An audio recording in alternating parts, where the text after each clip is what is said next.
Assalamualaikum warahmatullahi wabarakatuh. Perkenalkan, nama saya Fitriana dengan NIM 2400941. Di sini saya ingin mempresentasikan tentang hasil eksperimen rangkaian listrik AC dan DC yang dilakukan oleh kelompok kami, yaitu kelompok 2. Rumusan masalah pada eksperimen kali ini yang pertama, bagaimana hubungan kuat arus listrik dengan beda potensial pada rangkaian. Yang kedua, bagaimana penerapan hukum ohmik pada rangkaian listrik. Dan yang ketiga, bagaimana sistem instalasi listrik agar bisa menyalakan lampu yang sama dari tempat yang berbeda.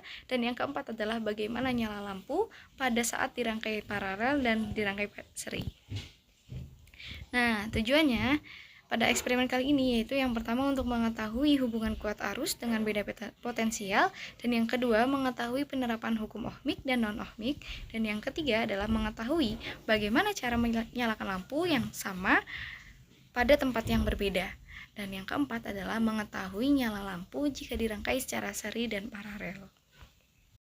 Setelah kita melakukan eksperimen, kita mendapatkan kesimpulan yang pertama, semakin besar beda potensial pada sebuah rangkaian, maka akan semakin besar arus listrik yang mengalir pada rangkaian. Yang kedua, pada hukum ohmik grafik hubungan beda potensial dan arus listrik berbanding lurus atau linear, sedangkan pada hukum ohmik tidak berbanding lurus. Yang ketiga, prinsip kerja saklar hotel yaitu dapat menyalakan lampu yang sama dari tempat yang berbeda. Yang keempat, nyala lampu pada rangkaian paralel lebih merata karena arus listrik yang mengalir di setiap lampu sama besar, sedangkan pada rangkaian seri nyala lampu berbeda-beda karena arus yang mengalir pada setiap lampu merupakan jumlah arus yang dikeluarkan dari sumber tegangan. Ini adalah hasil eksperimen pertama kita, yaitu tentang hubungan potensial dan arus listrik pada rangkaian seri 3 lampu dengan volt yang bervariasi mulai dari 1 sampai ke 5, dan kita menghasilkan arus listrik seperti di gambar. Kemudian itu adalah grafik pengaruh beda potensial dan arus listrik pada rangkaian seri, dan ternyata hubungan beda potensial dan arus listrik berbanding lurus sehingga didapatkan bentuk grafik yang linear. Kemudian ini adalah hasil dari eksperimen kedua kita, yaitu tentang besar arus listrik pada baterai untuk rangkaian 3 lampu identik. Pada rangkaian seri kita mendapatkan 2,5 volt dan 0,1 ampere. Kemudian pada saat paralel itu 2,5 volt dan 0,6 ampere. Dan besar kuat arus rangkaian paralel ternyata lebih besar daripada rangkaian seri. Ini adalah hasil data besar arus listrik pada masing-masing lampu identik pada rangkaian seri dan paralel. Nilai kuat arus pada rangkaian seri akan sama besar di setiap hambatannya, sedangkan nilai kuat arus pada rangkaian paralel akan berbeda-beda. Tetapi jumlah kuat arus yang dikeluarkan sama dengan kuat arus yang ditransfer oleh sumber arus.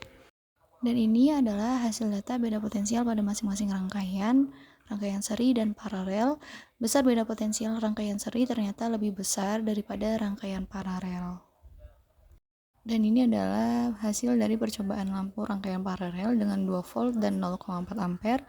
Ternyata ketiga lampu itu menyala karena pada rangkaian paralel nyala lampu lebih terang karena arus listrik yang dihubungkan secara paralel itu mengalir melalui masing-masing lampu. Sedangkan pada saat percobaan lampu rangkaian seri, ternyata dengan 4 volt dan 0,1 ampere, terang lampu itu berbeda-beda. Lampu 1 itu terang, lampu kedua itu redup, dan lampu ketiga itu mati. Ternyata pada rangkaian seri, nyala lampu itu lebih redup dan beragam karena arus listrik yang dihubungkan secara seri itu mengalir melalui lampu pertama dan akan mengalir ke lampu-lampu berikutnya. Dan eksperimen yang terakhir yaitu eksperimen pada saklar hotel. Pada saklar hotel memiliki 3 jalur penghubung kabel yang terhubung ke saklar. Saklar hotel itu terdiri dari 1 buah induk dan 2 buah anak. Pada saklar ini, 1 tuas akan mengarahkan ke arus listrik pada saklar 1 lubang 1, dan pada saklar 2 tuas akan mengarahkan aliran listrik ke saklar 2 lubang 1, sehingga lampu menyala dan dapat dipadamkan dari saklar 1 maupun 2. Mungkin itu saja yang dapat saya sampaikan pada presentasi mandiri kali ini. Kurang lebihnya mohon maaf. Wassalamualaikum warahmatullahi wabarakatuh.